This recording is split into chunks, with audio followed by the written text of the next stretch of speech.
Welcome guys, म फेरि पनि एउटा नयाँ भिडियो ल्याइसकेको छु हैन। म आजको यात्रा फालेलुङ 5 त फालेलुङ अनि म रेडी भइसक्यो। त्यो घरमा लाद लाग्यो क्या, त्यही भएर ठक्क घरबाट निस्केँ हैन, एउटा सर्ट हानेर।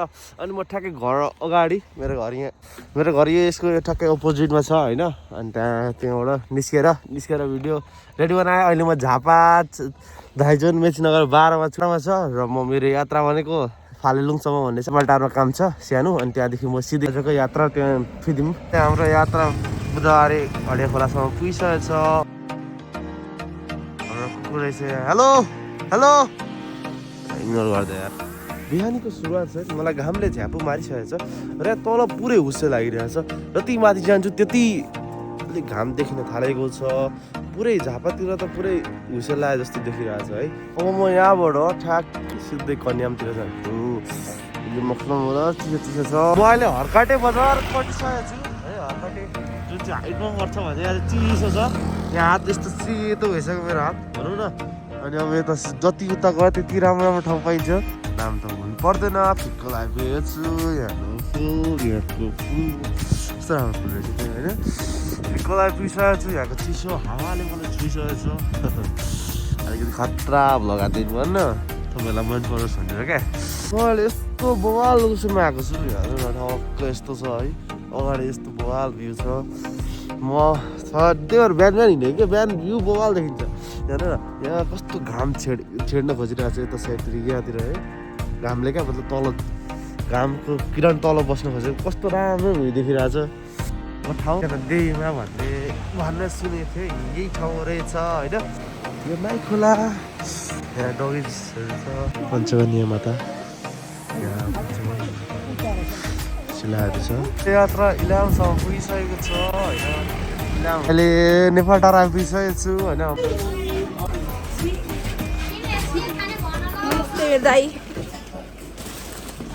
पुरानोहरू ओ सेन्चुरी। यहाँदेखिको यात्रा चाहिँ मलाई पुरै नयाँ हुनेछ। किन भन्दा म अहिलेसम्म यहाँदेखि हिँडेको छुइनँ, यहाँदेखि कतै गएको छुइनँ होइन। र म पो भन्दै आइसकेको छु है। यो चाहिँ हो फिदिम बजार र म आज यहीँ बस्नेछु र भोलि म फेरि निस्किनेछु मेरो गन्तव्यमा र यहाँ फिदिममा बस्नेछु र म भोलि निस्किनेछु। This is recent view of Panchajangha and Kumbhakarna.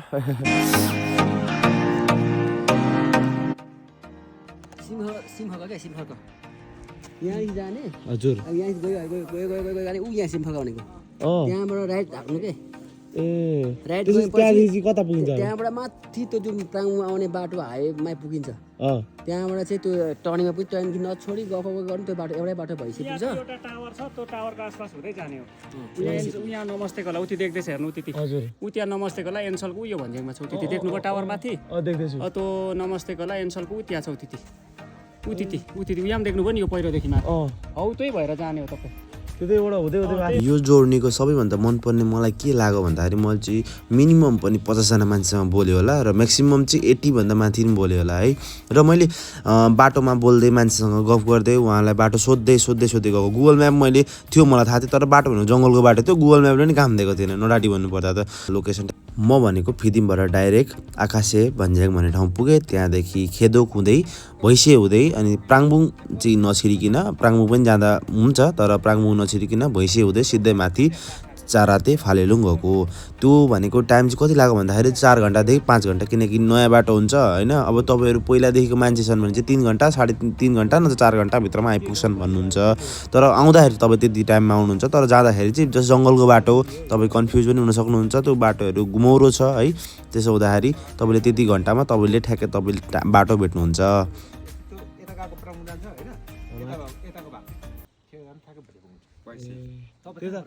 म झापाबाट आएको। प्राङ जाने रोड एउटा छ है। हजुर त्यति उकालोको बाटो खोजेर जानु।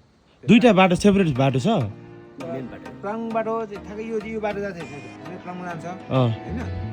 ठ्याक्कै त्यो उकालो जाने बाटो चाहिँ शाखा रोड। मैले चाहिँ प्राङबुङ नगइकन सिधै भइसकेको बाटो हुँदै गएँ है। त्यसो हुँदाखेरि मैले चाहिँ यहाँ तुसारोहरू हिलो परेको बाटो बिग्रेको गाडी चलाउन सकेको थिइनँ मैले है। अनि मान्छे लगाएर यहाँ दाइलाई भेटेर बाटोमा दाइले साह्रै मद्दत गर्नुभएको छ। दाइलाई त अहिले पनि म थ्याङ्क यू भन्छु होइन। दाइले मद्दत गर्नुभएको थियो मलाई तलबाट बाइक झार्न माथि चढाउन। पुरै मद्दत यहाँसम्म आउनुभयो तल जानुभएको थियो होइन थ्याङ्क यू दाइ दिस इज लाइफ बेबी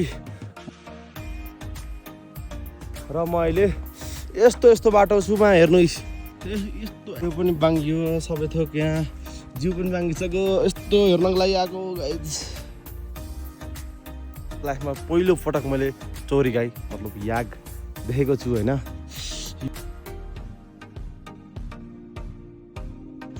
म अहिले क्वारेन्टाइन झन्डा पोखरीमा छु है अनि यहाँदेखि ठ्याक्कै अलिकति अगाडि जाँदाखेरि आइस वाटर आइस पुरै जमेको देखिरहेको थियो है अनि त्यहाँदेखि ठक्क त्यो भ्यू हेर्दै हेर्दै गयौँ म पुरै थाकिसकेको थिएँ ब्लग गर्नै त्यो अप्ठ्यारो भइसकेको थियो थाकेर है होटल जाने बित्तिकै साह्रै गलेको थिएँ अनि एकछिन रेस्ट गरेँ